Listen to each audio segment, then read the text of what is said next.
Good evening. Welcome. Welcome to this beautiful General Society Mechanics and Tradesmen building. I'm going to have to ask that we slow down at the bar. If you want to continue talking, please step into the entrance, the grand entrance.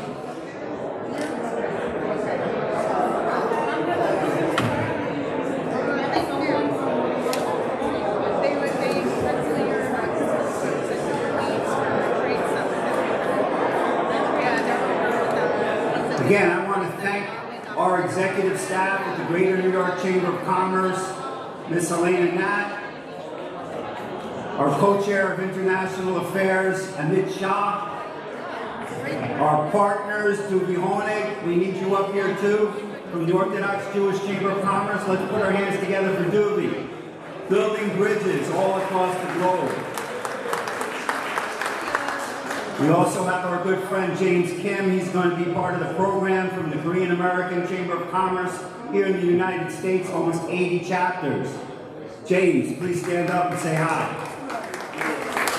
And we have a special photographer and chef and a great friend, the president of the Turkish American Chamber of Commerce. And more important, he's in the hospitality business, so let's put our hands together for this beautiful reception from Turquoise, original halal food right here in Midtown.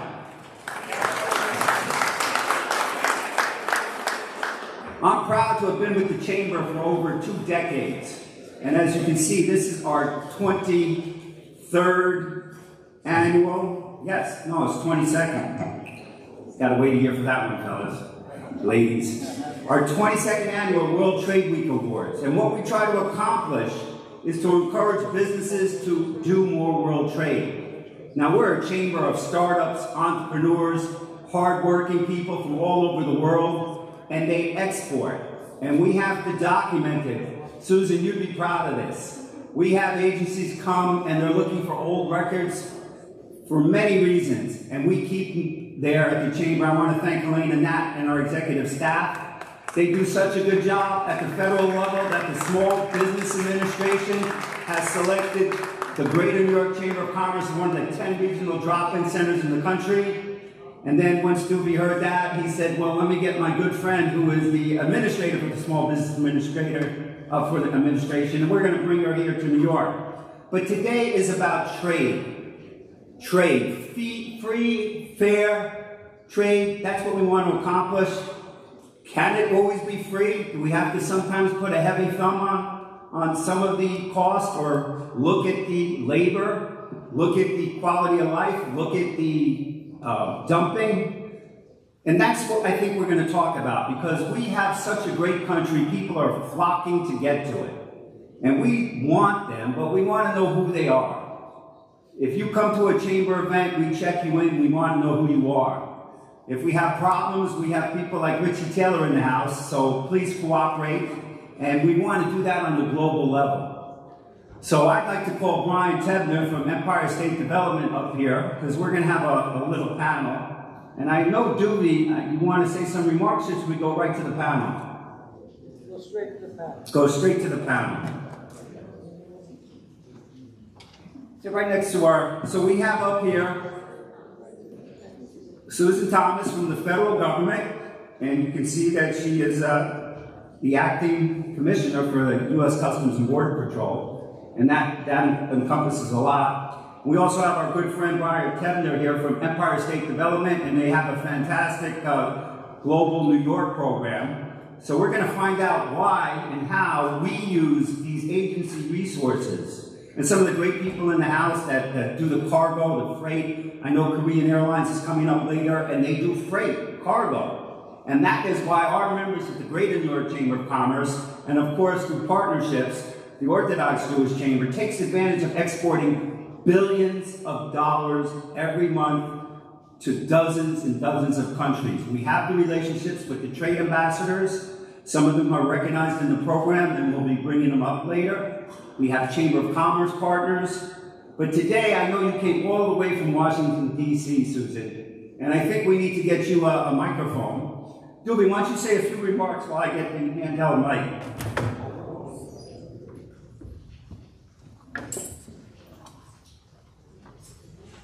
Thank you, Mark, and thank you, everyone. Thank you for your leadership, Mark. Susan, it's an honor to have you here today. As we all know, today, the big number one thing in the whole economy and the entire globe, world, is tariffs. And Susan is the queen of tariffs. She's the one who implements the tariffs on behalf of the president. Also helps craft the actual legislation. And the biggest gift today is that people can interact with her, and really, I'm sure Susan's open to take suggestions and really change the way, the tariffs are implemented. At the same time, also be able to, engage with you and hear your concerns. I just want to quickly welcome the broadness in the room. We have Ali, president of the Turkish Chamber of Commerce, who's a close partner, and we did this week alone. We did tremendous activism together. There was an Orthodox Jew who was murdered in Turkey, and you couldn't get him out. I called up Ali right away. He was on the phone with Turkey in the morning, Sunday when they were closed, and he got ahead of. We got in touch with the leadership there, and within a few days, we were able to facilitate a partnership through our partnership to bring that body home. At the same time, of course, Korean Airways here, and we have the whole team here. They came from the West Coast. Thank you. It's a great honor. We have James Kim, the president of the American Korean Chamber of Commerce. We have the trade minister, multiple of them. We have Chris from Poland. We have from Bahrain, my close friend and family member Rose. She came in special. We have from Guatemala. We have for Council General from China. We have LOT Airlines, that leadership here, Polish Airlines. Just to mention a few, and I have my friend, Mark, my close friend Mark Minovic, who's the head of AI, the biggest AI leader in the world, sits on Saudi Arabia and Japan and all different governments and over 25 boards of AI. And he travels the world. He's here for a day in the States and became special. He left his life. Mark, it means a lot. Really, thank you. And of course, then we have our members and different partners here. I don't want to hold it more, but I just wanted to bring out the diversity in the room. And I think, and then Mermelstein. Thank you, Meg. And the commissioner of the New York City International, the commissioner of International Trade, who's a close partner and friend, dear friend. We all work together. So the energy in the room, Susan, is priceless. And Brian, of course, we're here from Empire State. What I'm just going to finish over here saying that there's so much that we can accomplish by the interaction of you sharing information with these leadership people of governments at the same time hearing their concerns. And I really feel, Mark, today we can make a difference together. So thank you all, and then we have a award ceremony following.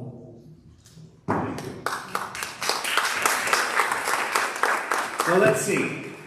Susan Thomas and our good friend Brian and the commissioner.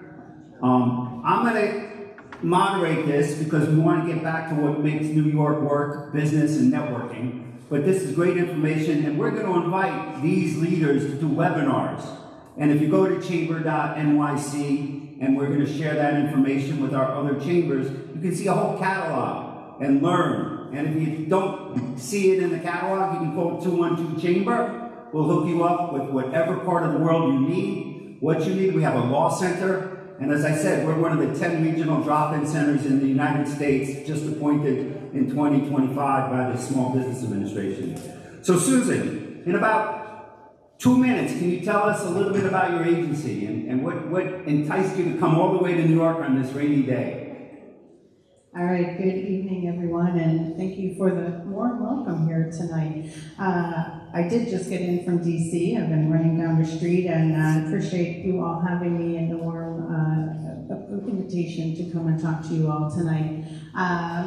I do want to start by just expressing just how heartbroken I am over the events that happened in Washington, D.C. last night, just a few blocks from my office.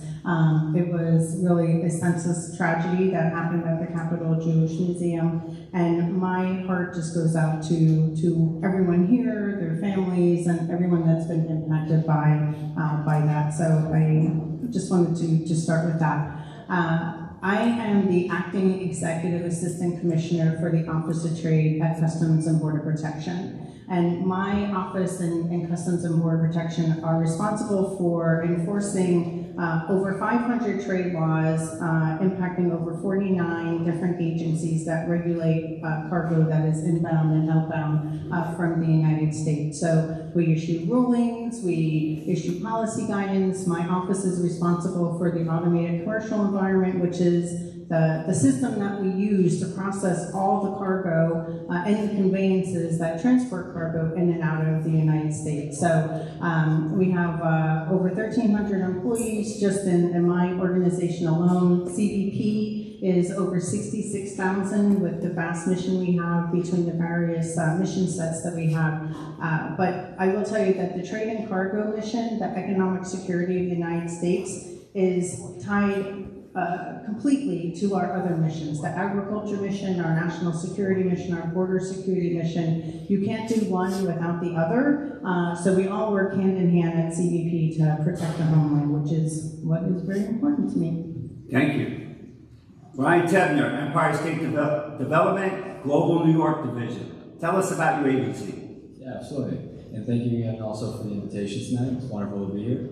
My name is Brian Tubner, International Trade Manager with Global New York, with New York State Empire State Development. We're New York State's economic development agency. So we're tasked with helping the economy to grow, create jobs, expand jobs in the state of New York, facilitate a good business environment. Also different projects, the Moynihan train station development in New York City, the Javits Center, tourism, the I Love New York marketing campaign, that's all part of Empire State Development, along with regional economic development, loans, grant programs for small businesses that are creating jobs in the state of New York. And specifically Global New York, we're the international division for New York State. We work with New York State companies interested in exporting their products abroad. So if New York State-based companies headquartered here making product in New York State, we can work with them, connecting them to our foreign offices. We contract with foreign offices around the world. So if you're interested in, it could be the Canadian market or the Mexico market, closer here, the European market, Japan, Korea, around the world. If you have an interest there, we can work with you, connecting you to our offices, and then you will learn about them. You'll get a market intelligence report, and then also a list of distributors you can connect with there.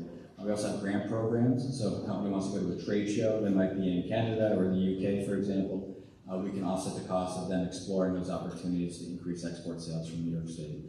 So in a nutshell, that's our mission, and that's where we're able to help New York State companies with. Thank you, Brian. And we have my favorite commissioner, Ed Mermelstein, International Affairs for New York City, and I know he works very closely with the mayor's office, and I know he travels all over the world, because if I don't hear it from him, I don't see him at a trade minister mission, I hear it from my good friend Doobie. Could you tell us what you've been doing lately and a little bit about the agency? Thank you, Mark. Thank you, Doobie, for inviting me to be with you today. Again, my name is Ed Mermelstein. I'm New York City's Commissioner for International Affairs. Our office is quite unique, given that we represent a city in a sense as we would represent a country. New York City is in many ways one of the largest economies in the world. It's depending on how you count it. The city economy is about $2 trillion, which puts us in around the 10th largest economy in the world. So the Mayor's Office for International Affairs oversees the largest diplomatic community in the world. That takes place simply because we have the United Nations in our backyard, which creates a very unique opportunity for a city. And we're so lucky to have the UN in New York in that it brings us all kinds of opportunities. So the opportunity is reflected in the vision that Mayor Adams had, which is how do we leverage the diplomatic community in a way that we hadn't previously done. And the mayor has done so by reaching out to the diplomatic community through our office, where we not only engage diplomatically, we support whether it's the missions, the consulates, but we also work with them on economic development, which brings New York City to where it is today, which is the largest city economy in the United States, if not the world, but also the largest workforce in America, and because of our robust educational system, the most educated workforce in America. Thank you, Commissioner. Thank you, Mark. Okay, so what we're going to do now is we're going to go into some questions, general questions, and we want you to use your agency knowledge to answer them. And I'm sure Doobie has a few, but our focus has been on tariffs because our members are scared. We heard that cargo ships are coming back empty from China. And when we did the radio circuit, we were basically came up based upon the survey with the fact that if we don't settle this trade wars, these high tariffs, before the end of the summer, it's going to be a very tough fall. And a couple of weeks later, we start seeing some of these tariffs being settled. I mean, the 200% tariff on China is now a 20% tariff. So tariffs is one thing, trade wars, terrible thing. Diplomacy, probably a good word, right? Diplomacy, how many people like that word? Okay. So we need some training at the UN, it sounds like. Now, if we can't have free trade, and we have to negotiate fair trade agreements, how do you judge what is fair and what type of tariff should be involved, what type of hammer? Ed, you've traveled the world, let's go reverse. You want to take a stab at that question? So for me, it's easy. We have nothing to do with tariffs. Our job is to create a very business-friendly environment in New York, which will attract business to us. And when we take care of the diplomatic community, they in many ways work for us. So when we take care of the diplomats here in New York, and all kinds of things happen behind the scenes that luckily never make it into the press. People that stay here for 3 years, 4 years, move on from New York City to other places around the world. If their experience in New York is great, they're going to tell everybody when they leave New York. And then that's something that we really invest on through our office. I'm going to let the experts talk about what happens with the tariffs on the federal level, which is where it stands. Well, let's hear from the state first. Brian Tebner, what do you think about fair trade deals as you travel around the world? Yeah, so first I guess echo the sentiment that New York State, we're not able to influence directly tariff policy as a federal issue, but what New York State will do is help companies navigate the environment as best as we can and give information about the environment, because some companies will see the headlines and then think, there's no way I can do business in this market anymore. For example, with Canada, there was a lot of tariffs on Canada that were in the news a lot, but what companies may not be aware of that our foreign offices informed my office of, specifically the Canadian office, if your product was under the USMCA, that product was not subject to any additional tariffs that were put on by the administration. So you can't just look at the headlines, you have to look at the entire picture and see what is relevant for your business. And depending on what tariffs might be on different products, we can help different companies identify new markets if one market is no longer as advantageous, utilizing our programs. So that's what I would say, that we're there to help navigate the market and the tariff environment, regardless of what the policy might be. And now it falls to you, Susan, the acting commissioner for the U.S. Customs and Border Patrol, and maybe you know a little bit about tariffs and can share with us. Doobie wants to. I just want to put some meat on the bone because Susan has all the answers. So, there's a lot of fluff, but Susan gets straight to the bottom of it. And the question, I think, what everyone's here for today is where's tariffs going, and what do we have to know to be as of today, and to be able to maximize our trade? Do we have to be worried? What's going on? What's the things happening? like information that can help everyone over here, and of course be able to engage with people to hear, their feedback on that, and be able to see how we can help them success. Well, good evening. That is quite the load of questions that I've been provided. I think I need to just start with the fact that Customs and Border Protection, we're responsible for implementing the tariffs. The presidential actions, and there's been 22 since the beginning of the current administration that specifically talk to tariffs, right? About whether it's a certain percentage from a certain country. We have certain tariffs that are on steel, on aluminum, and the rules around them are quite complex. So if you've had a chance to read any of the executive orders or presidential actions, or even the America First Trade policy memo, you'll get a sense of where the administration is taking trade policy at that executive level and the decisions that they're making. For CBP, I can tell you that it has been a fast and furious last 4 months because there are times where there has been decisions in the White House where I have a signed executive order and I have like 2 hours to implement that.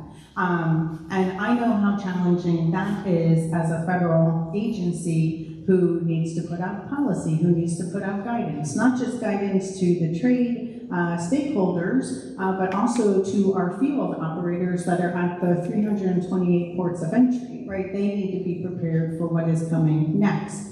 Then I have to update our system. It is not just a flip of a system, right, to change a tariff rate, especially with some of these that are quite complex, right? So if you've read the steel and aluminum, there's derivatives, there's exceptions, the auto parts. There are certain duty rates like the reciprocal tariffs that are whole country, all products, but then 2 weeks later we get another executive order that changes some of the exemptions. So know that I understand that it is challenging globally for folks to understand like what we are doing, but my role is not necessarily to decide what the tariffs are, but to make sure that we are implementing them correctly and then getting that information out to the trade community so they understand when something is coming in, what is expected of them. It has been quite interesting over the last 4 months implementing those 22, because there's other executive actions as well that impact our agency or impact the trade, but it isn't necessarily tariff related. As an example, one of the executive orders talk about within a certain time frame, we as an agency need to no longer collect checks or give refunds in checks. And now that might seem minimal to some, but there are, especially like at the small business level, that still interact in checks. We accept checks at our ports of entry. When you file information with CBP, you can choose to tell us that if you are to receive money from us, how do you want that? Through ACH, through a check or some other means. And now we have to look at how our systems are designed and how we're going to come into compliance with that executive order. So, I know we're here to talk about tariffs and some of the enforcement and compliance issues, around that. But I would encourage everyone to look at the whitehouse.gov website, because that is where all the executive orders are. And sometimes you really need to dig into some of them to really see like the nuances of the policy that is changing. The tariff ones, I'm not going to say are easier, but they're easier to, I think, identify in the list of executive actions. And a lot of the policy that is coming out of the White House isn't necessarily just about tariffs. It is about leveling the playing field, right? Making sure that the domestic industry, there is a tremendous amount of manufacturing industries in the United States. And a lot of the policy that is coming out and where some of the tariffs come into play there is to make sure that there is a level playing field for those that do set up businesses in the United States, right, that they have that fair competition and are able to compete with those imports that are coming in, and then also to be able to export, right? When you're kind of looking at the economic ecosystem, it's about that balance, and it's about trying to reach that actual fair trade. So you know, it has been complex, it has been fast-moving. Some of the things that I will recommend is we have a lot of information out on cbp.gov, on our trade website. We try to take the executive order and put it into the words that you all understand, right? Entry information, how you need to make declarations to us. I mean, some of the executive orders are complex about when the goods went onto the water and into a vessel, and some of them talk about different modes of transportation, but there's an executive order that's specific to dates about goods that are on ocean vessels, right? So they are not all easy. All 22, I say, have, you know, very nuanced.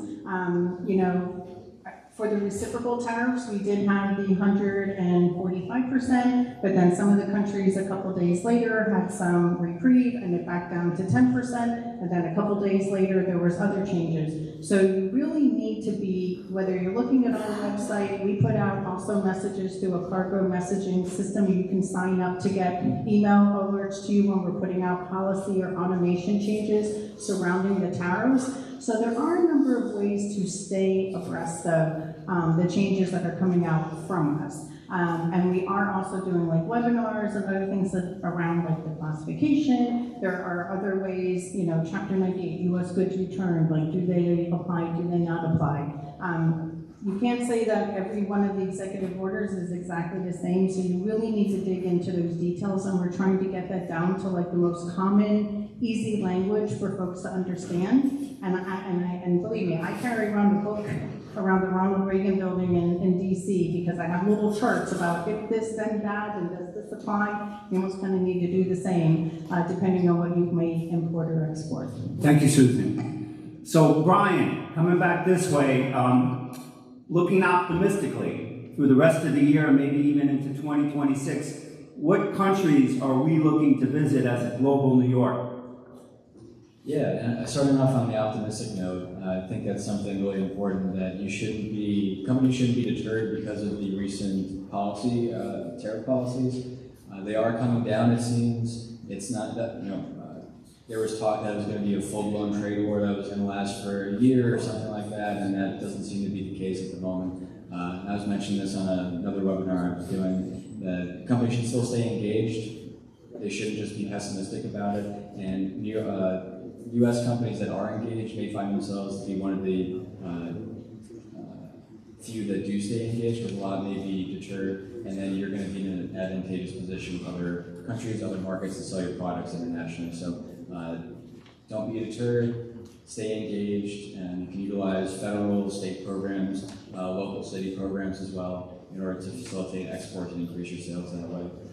And then as far as countries that we're looking to visit coming up, we're going to be staying close to home a little bit. Canada and Mexico, we do have trade missions planned there in 2026, at the end of 2025 and into 2026. Those should be multi-sector missions, so companies that are based in New York State have some manufacturing here, at least 51% either in New York State or in the United States would be eligible for one or more of our programs to participate in those. So you can check our website, esd.ny.gov, and go to our international page to learn more about that. Another market we're going to be looking to do is India. We're going to bring a multi-sector mission over there. That's going to be at the end of October and into November. And then Japan for the Tokyo Game Show. We'll be participating in that with a delegation of New York State and primarily New York City gaming companies, game development companies. So we're going, we have a wide net. We're going to many different parts of the world coming up. And there's different opportunities everywhere. There are different tariff rates even before this. For example, I know India had high tariffs on certain products, and those do seem to be coming down with some recent negotiations, so that's going to be a really good thing if that goes through for New York State companies interested in the Indian market.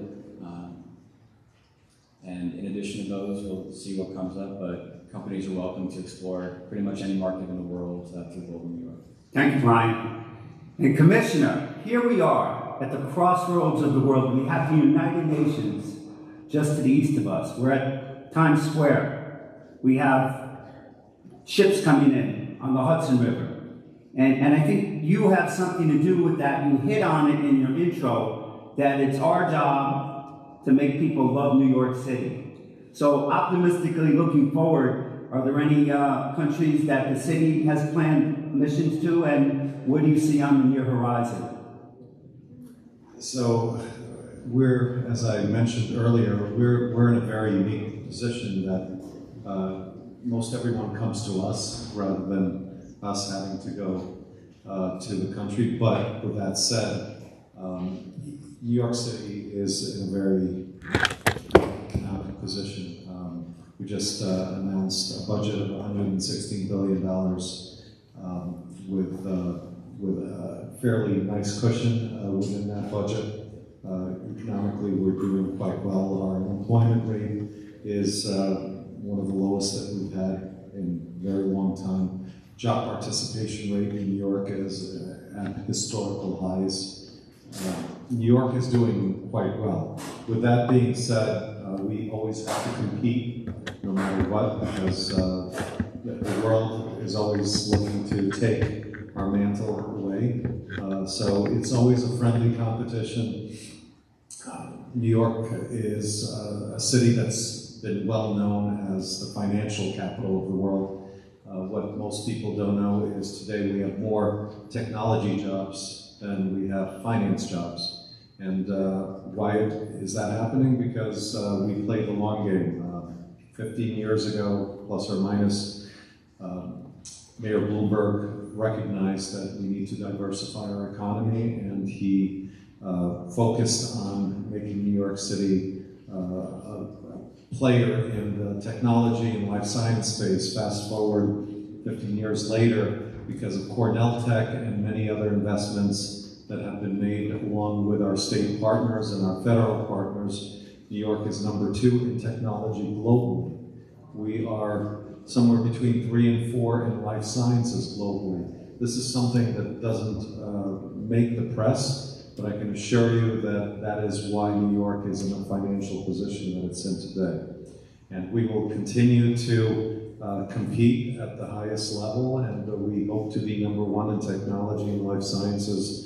Hopefully we will continue with the administration as it is today.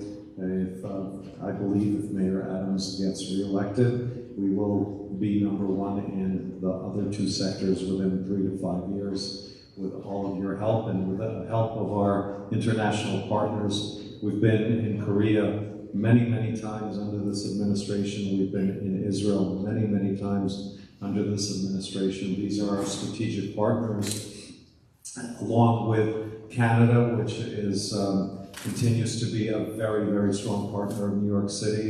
Mexico continues to be a very strong partner of New York City. These are partners that have been around for many years and will be around for many years. So let's just take a step back and not look at the snapshot of what is happening in the last 4 to 6 weeks. Let's look at where the United States is, where New York City is, and if you believe in this brand of the U.S. and New York City, I can assure you that we will continue to stay #1 for a very long time.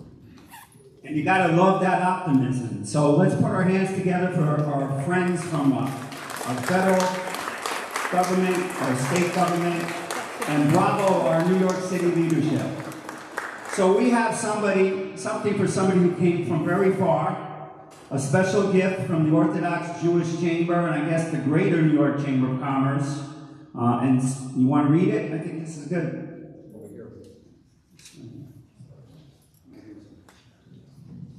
Susie, what? Okay. World Trade Week Award, the Orthodox Jewish Chamber of Commerce and Greater New York Chamber of Commerce recognize Susan Thomas, U.S. Acting Executive Assistant Commissioner for U.S. Customs and Border Protection Office of Trade in Washington, D.C. with the World Trade Week 2025 Award for leadership and dedication in fostering economic growth and trade, significantly contributing to stimulation of the U.S. economy, with great admiration and gratitude to the Holy Fountain of the Orthodox Jewish Chamber of Commerce and the humble Mark Jaffe, President, Greater New York Chamber of Commerce. Thank you.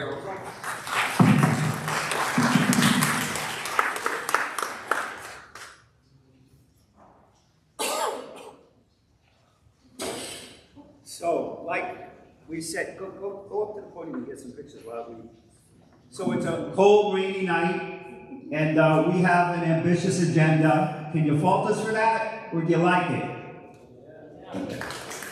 So we're going to call up now Ahmed Shah, and we have some remarks from the governor's office. And while you're coming up here, Ahmed, come around this side. I'd like to call up Vipul Patel, Selina Sultana, Kashibra Shidi, and Pragma Pathi up to the table.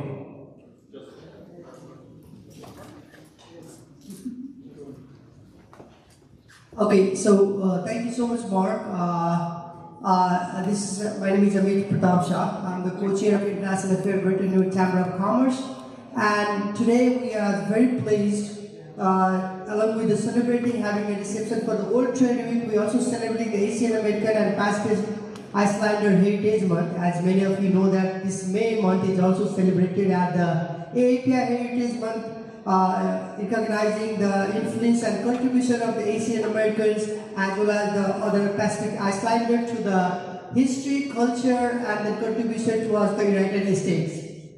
So we are very pleased, Greater New York Chamber of Commerce and Open Foundation who initiated this celebration, along with last year we started with support of the Governor, New York State Governor Kathy Hochul, who she also celebrates every year.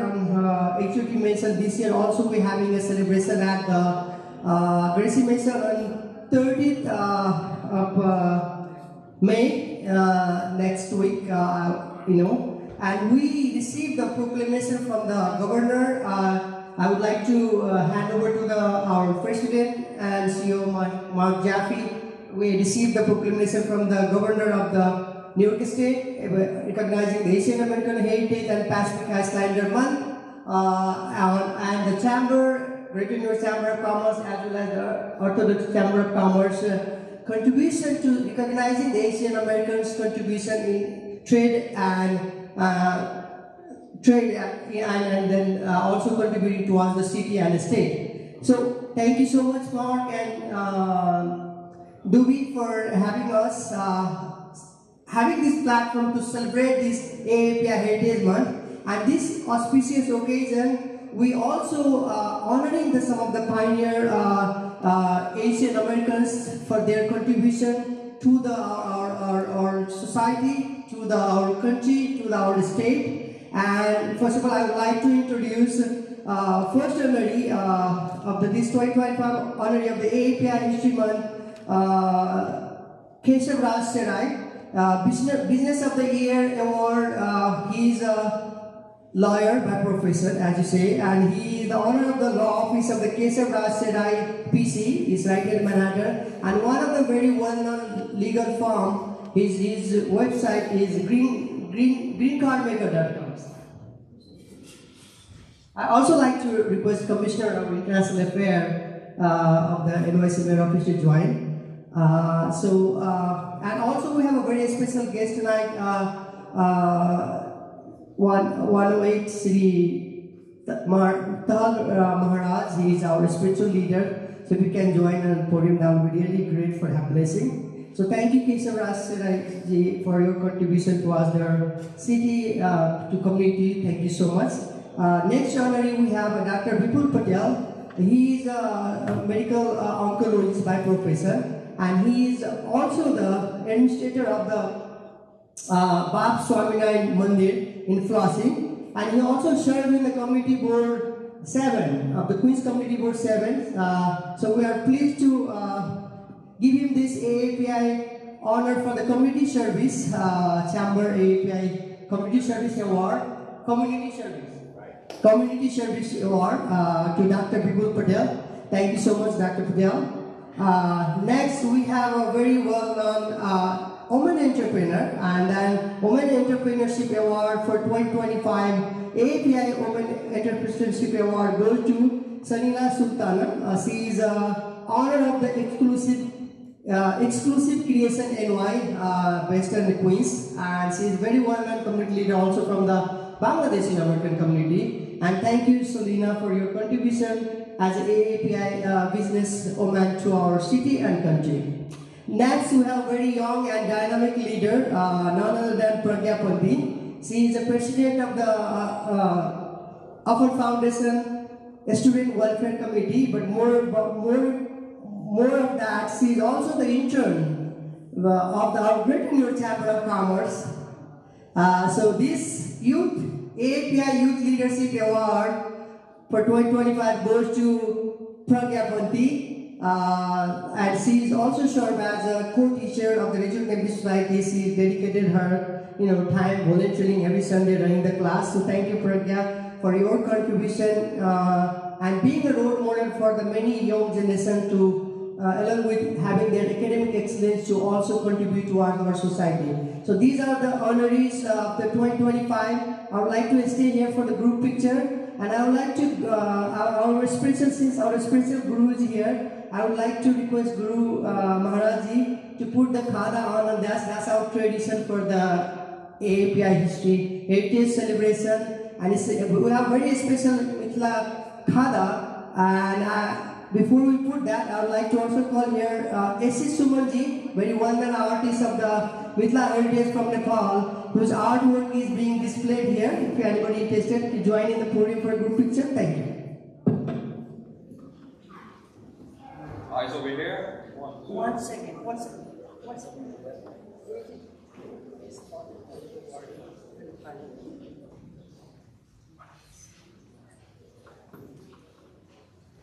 Ask for blessing.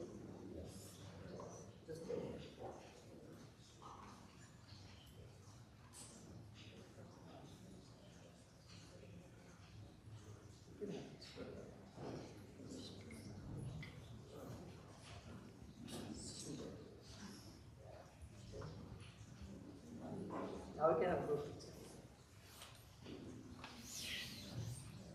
Everybody looking here. 1, 2.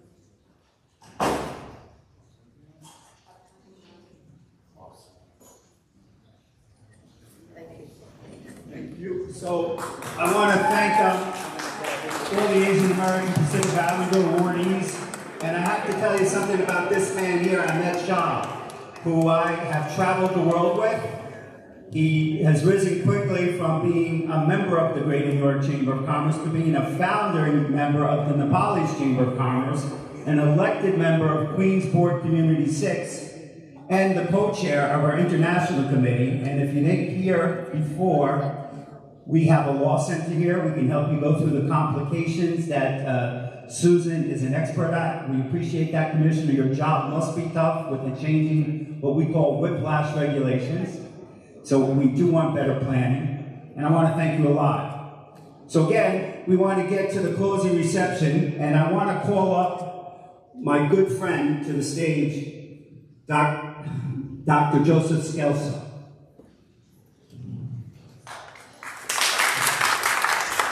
Dr. Scelsa runs and is the founder of the Italian American Museum here in New York City. And I had the privilege of going to the Columbus Club the other day, and we were both there, if I remember correctly. And let's just say one of the mayoral candidates who happens to be of Italian heritage was hosting a fundraiser. And we're all business people at that club. Don't kid yourselves, the Greater New York Chamber is all about business, but civics too. And we have a budget. I mean, look at what we rent here, classrooms. We have a law center. We help people get through their PPP. And again, just to focus on the theme of the month, we are a global chamber. We changed our logo with the advice of some of my partners here. We do travel the world, and our members export all over the world. But many years ago, I met a man named Dr. Lucio Caputo, and he kind of called me up at the chamber and said, Mark, with a heavy Italian accent, Mark, and we can see his picture in here. What a sweetheart. He always impressed me as an immaculate statesman. Always dressed up. He goes, Mark, I want you to invite your members to the Marriott Marquis Ballroom. And I go, what for? He goes, I want to serve them some Italian wine, some Italian food.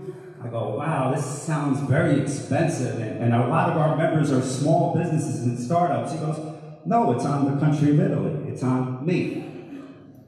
So we became very good friends. And we became part of the J. It's kind of like an Italian think tank. We get together on a monthly basis. And I've had the privilege of being to the Italian American Museum.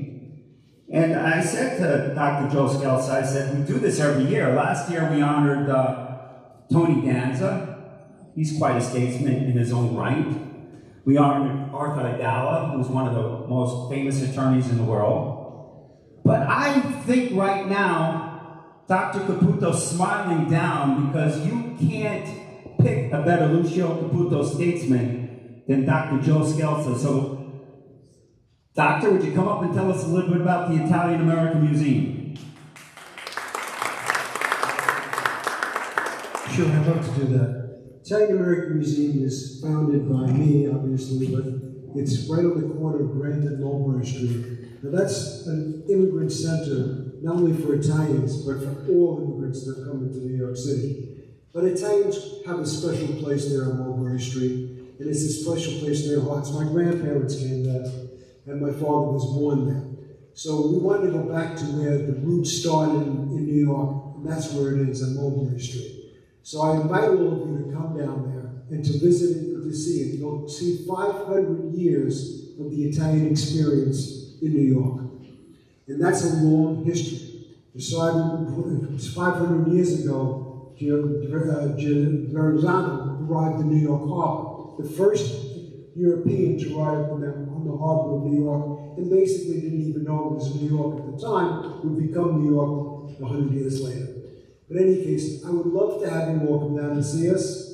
I'm very honored to be here tonight, especially speaking the Lucio Caputo Award, because I knew Lucio very well, and as you know. And he was exactly what Marcus said, a great statesman, a great gentleman, and a great, I think, philanthropist as well. So I thank you very much for remembering him as you do, and I'm humbled by receiving this award this evening. Thank you very much. Thank you very much, and what can we say? So next year, you have a duty. You're going to have to pick the 2026 Dr. Lucio Caputo Statesman Award. That's going to be difficult. You start working on it now. Okay, so we get a picture with everybody here?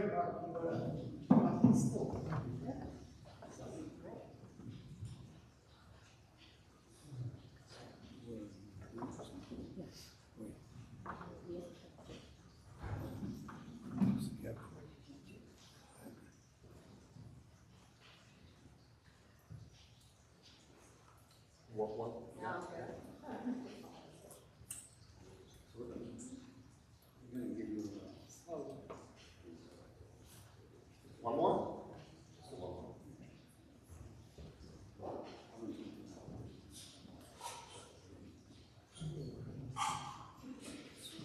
And here we have a token for you to remember on your desk about Dr. Lucio Caputo, the 2025 Statesman Award.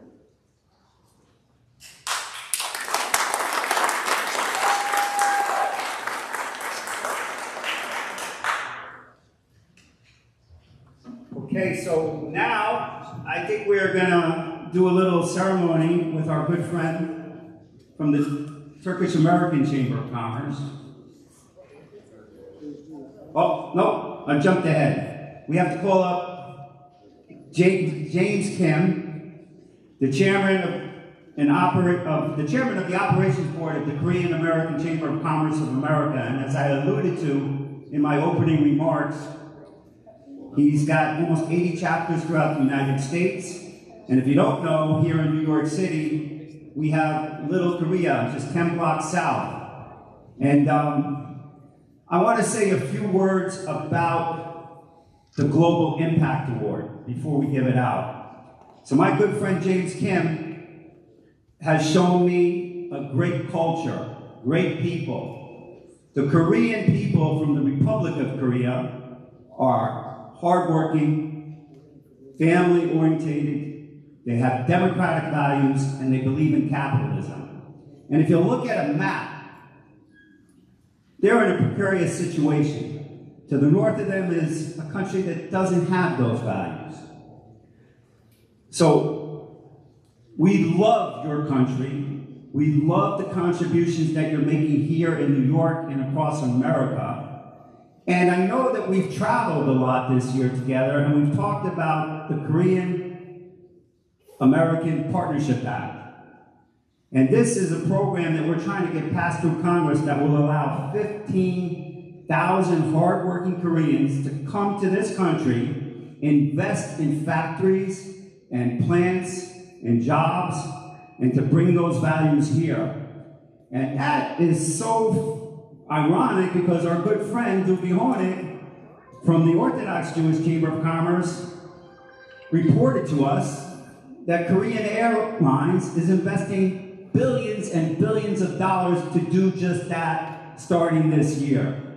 So I'd like to call up our friends from Korean Airlines. I know we have Jin Ho Lee here. He is in charge of the whole Americas program, the regional director for the Americas. That sounds like a big title. And I know he came all the way in from California. So he may be jet lagged, but I have our good friend from Washington, Susan, is Amtrak lag. So why don't you go right next to Susan and our commissioner for New York City International Affairs. And I believe we also have Jake here from Korean American Airlines. And do we have another friend from Korean American Airlines? Doobie? Jake?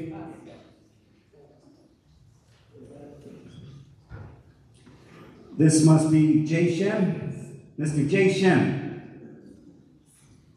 Doobie? No, I think there's only 3 here, right? The weather. The weather at Newark's acting up a little bit, so they needed some extra people in the towers there. And the great thing about this airline, besides the fact that they're investing and that they're first-class service, the great thing about this airline is they travel to over 100 cities globally, in over 40 countries. And they do it first class. They're obviously not losing money. They're investing billions in our country. And this is the type of partnerships and fair trade deals we want. And that's what we preach at the Greater New York Chamber of Commerce. That's what I preach to my family. That's what I talk about when I'm running for public office. Capitalistic, family-oriented values, hard work gets ahead, and let's level the playing field. So, Doobie, would you like to do the honors? Okay, do we have everyone from Korean Air over here? Standing here? Anyone in the Not audience? everybody.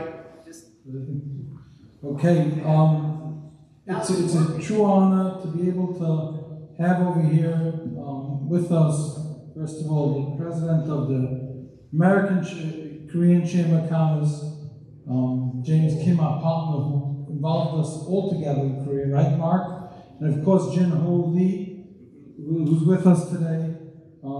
Jin came special from the West Coast. He's the Senior Vice President, Regional Headquarters of Americas for Korean Air.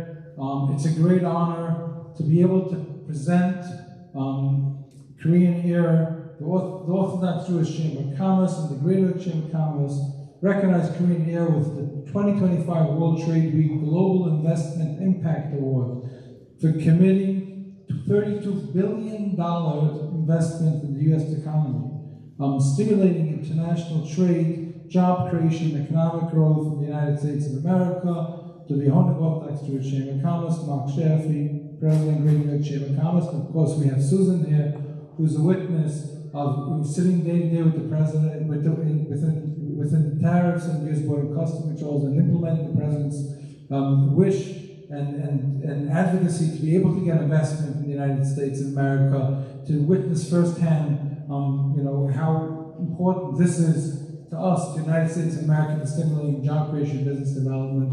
And we couldn't have been more honored to have you come out special and accept this award, and Mark, for us to present the award as in a leadership way over here in New York City. As Ed said, this is like the 10th biggest economy in the world, the $2 trillion economy in New York City, over here in Times Square, in the historic library over here. So it's really an honor to be able to have everyone with us here leadership on all levels, trade ministers, governments. We also have Polish airlines with us as well. Everyone's motivated to be here today to celebrate the job creation, business development, and the investment. It's an honor, and thank you very much. Don't drop it. Shake hands. Thank you. Say a few words. Thank you very much for this meaningful recognition. It is an honor, great honor to receive this award from the GEC and Greater New York Chamber of Commerce. Korean Air will remain committed to investing in the United States and supporting our mutual growth continuously. And I'd like to express my sincere appreciation to Mr. Doo-Bee Hong and GEC and the Greater New York Chamber of Commerce. Thank you so much. Thank you, and we look forward to working more closely with you at JFK, Newark, all over the globe. Let's put our hands together for Korean Air and a $32 billion investment in our country.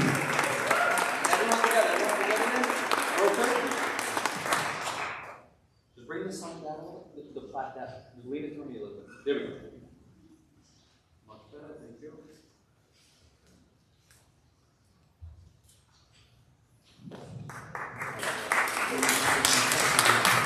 We have Mr. James Kim. Mr. James Kim has me traveling to World Korean Convention with him, and I got this special award when I met the administrator for the Small Business Administration, and Doo-Bee had to fly out earlier, so we're going to present Doo-Bee with his certificate of appreciation from the Korean American Chamber of Commerce of New York. I'm sorry, of the USA.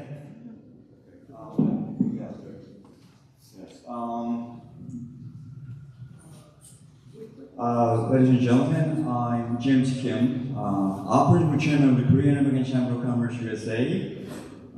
We represent a collective voice of 300,000 Korean American businesses across the country. But before we can confer this World Trade Week 2025 certificate of appreciation to Mr. Doo-Bee Hong, President of the Oslo Chamber of Commerce, we must pause to remember the two Israeli diplomats who were tragically shot and killed outside the Capitol Jewish Museum in Washington, D.C. just last night. Their loss is felt deeply across our community, and we stand in solidarity with their families and with who condemn anti-Semitic violence. May their memories be a blessing and an inspiration for us to keep building bridges of understanding and commerce. Doo-Bee. Let me read this.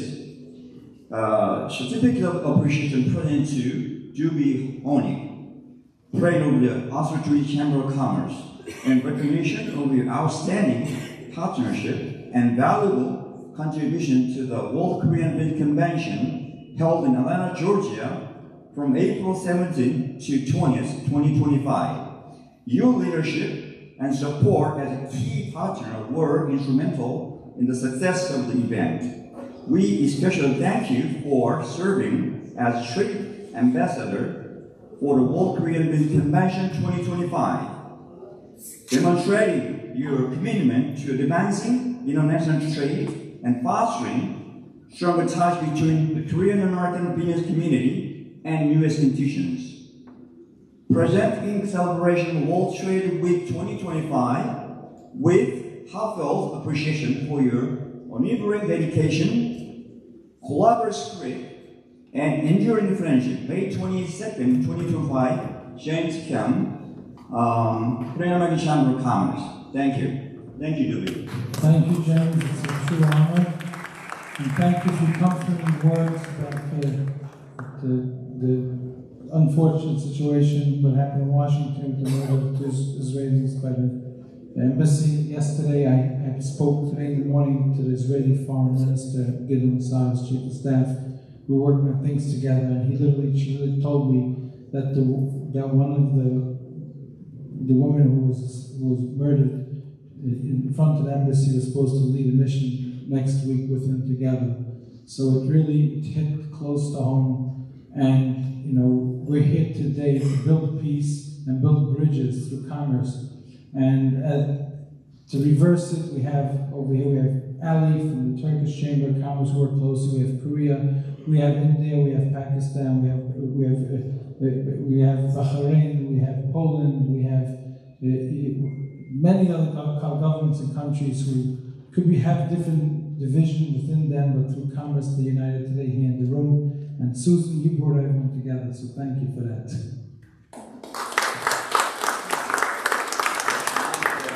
Right, also, another speaker for Ali Koçak, President of the Turkish American Chamber of Commerce. Thank you for your steadfast leadership and commitment to the internet trade. Thank you.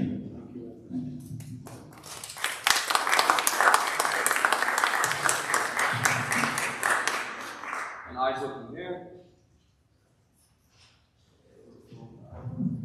How appropriate that you're getting an award, Ali, because now you're going to feed all these people with some of the best Turkish halal food. If you want to make reservations, the website is on the program. But I think, Dubi, you're going to do some closing remarks. And it is a shame. We should have a moment of silence for what happened today, what happened October 7th, and what's been happening far too many times across the globe. As Dubi said, we were in the Pakistani consulate before the peace happened. We didn't know what was going to happen, but I pulled aside the Pakistani consulate and I said, what's going on here? You can't be fighting with Kashmir or India. You both have nuclear weapons. And thank God that peace was made and we're getting back to business. And I think that was the theme of the first program. Despite uncertainty, we roll up our sleeves, we work hard, we plan around the tariffs, and it looks like we're getting back to fair trade deals. Duvi. We were supposed to have, if you see on the program, the closing remarks, we're supposed to have the trade minister for Israel Economic Mission from Israel. He called me today in the morning. We were supposed to participate as we present the Friends of Israel Award to Mark Jaffe for his dedication, for fighting on behalf of the Jewish causes and the State of Israel and the Jewish community. Unfortunately, there's restrictions, and everyone from the embassy and from the Council General and the Trade Ministry is on lockdown and they weren't able to come. That even makes it more emotional. So at this point, I'm going to be handing over the Friends of Israel Award to Mark Jaffe, who's dedicated. He flew with us to Israel, the state. He was there. He met the head leadership of the State of Israel with me. As a matter of fact, one of my close friends who just became the head of Bibi Netanyahu's office. We had dinner with her right before she was appointed. She ran our Orthodox Jewish Chamber of Commerce office in Israel, and now she's a close friend of Mark's. And Mark was very passionate and committed and works daily to be able to, make a voice of building bridges, to be able to create a better environment for everyone and for Israel.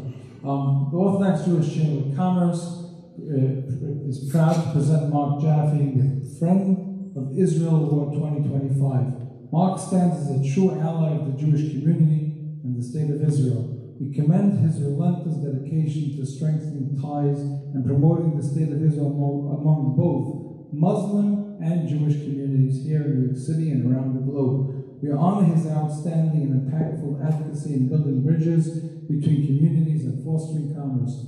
We are proud to have him as our partner in this endeavor with great admiration and gratitude and as my mentor. Dui Hamjig, Orthodox Jewish Chamber of Commerce, and our chairman, who should live until 120, was a father to me and to Mark. Morton J. Davis, Chairman of Orthodox Jewish Chamber of Commerce, Chairman of Wall Street investment firm D.H. Blair. Mark, can you please come up to the picture because this is handed from Morty, and Morty is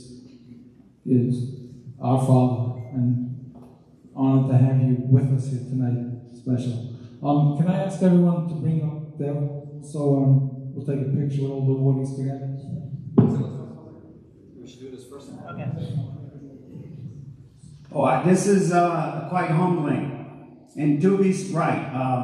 I went on a 72-hour fact-finding mission to Israel, and it came back, as many of the Congress people I've spoken to. You have to go there to understand what Israel stands for. So I'll keep it simple. It stands for family values, capitalism, humanity, and democracy. They are a strong ally. And I had asked the earlier panel what they see, where they'll be going in 2025, 2026. Well, I see that we're going to be talking more with the Middle Eastern countries and the Gulf states. We need to end the war in Gaza, in Israel. It's on 3 fronts. And we need to find homes for the Palestinians while we bring that devastated area back to humanity. And we need to find homes for 1 million Palestinians while the construction goes on.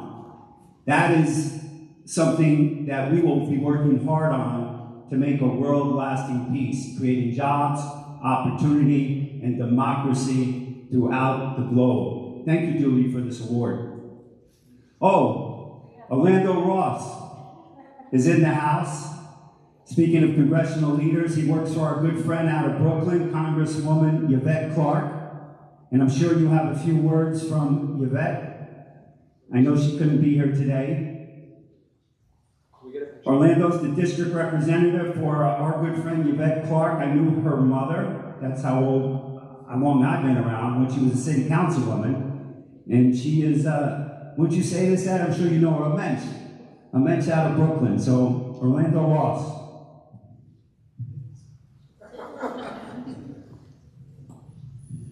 We're just playing around here. How's everybody doing today?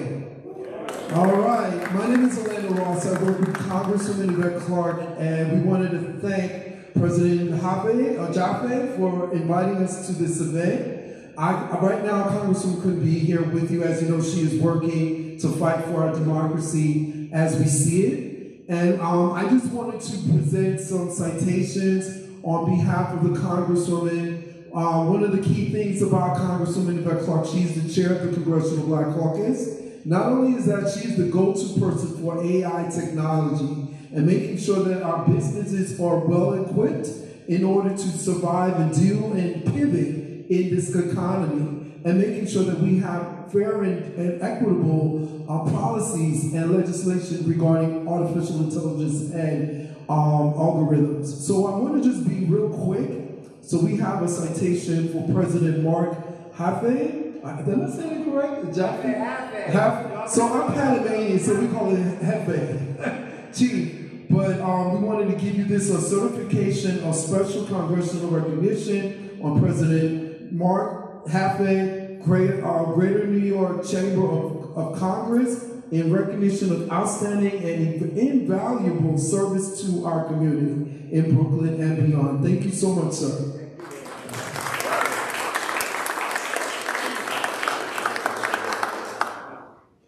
And we have one more. And this is for Dubé, our founder and president of the Orthodox Jewish Chamber of Commerce. Thank you so much for all the work you're doing. Congresswoman sends her love and her appreciation for everything you do in our community. Thank you so much. It's a true honor and a surprise. Thank you. Send the Congresswoman our best regards. We're always working together with her, our community, and her district she represents, and we send our best appreciation, and acknowledgement, and thank you.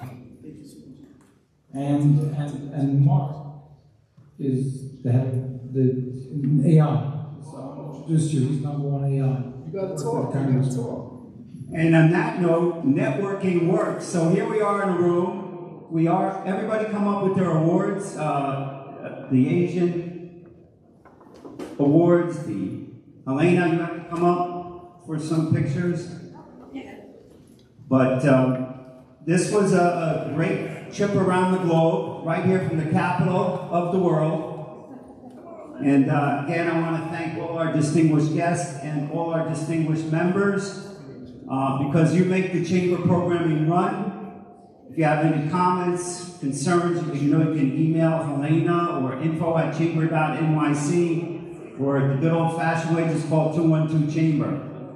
And networking works. That's what Roy Hastic said. We'll give out the Roy Hastic Award at our September 26th annual expo. We'll give it out. And we will also have an international pavilion there. But networking works, and I want to remind you all that we have some, the bar will open up, the networking starts, and again, Turquoise Restaurant, the best halal food in the world. It's right here in New York. Who wants to sit over there? There's an extra seat. Saul. There you go.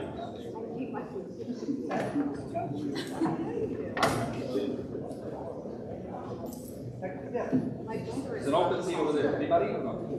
Saul. We'll leave it open. Doesn't matter. My brother calls. Okay, here we go. Saul. Saul. Saul is the best. 1, 2, 5 more. One more for Saul. Saul. Thank you. Thank you.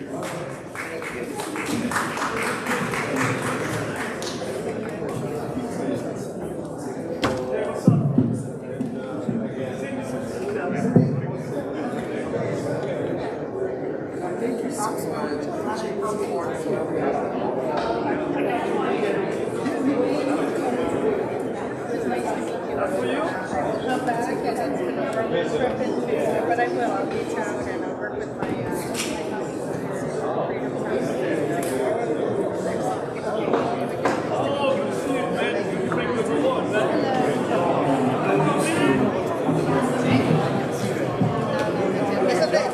Thank you.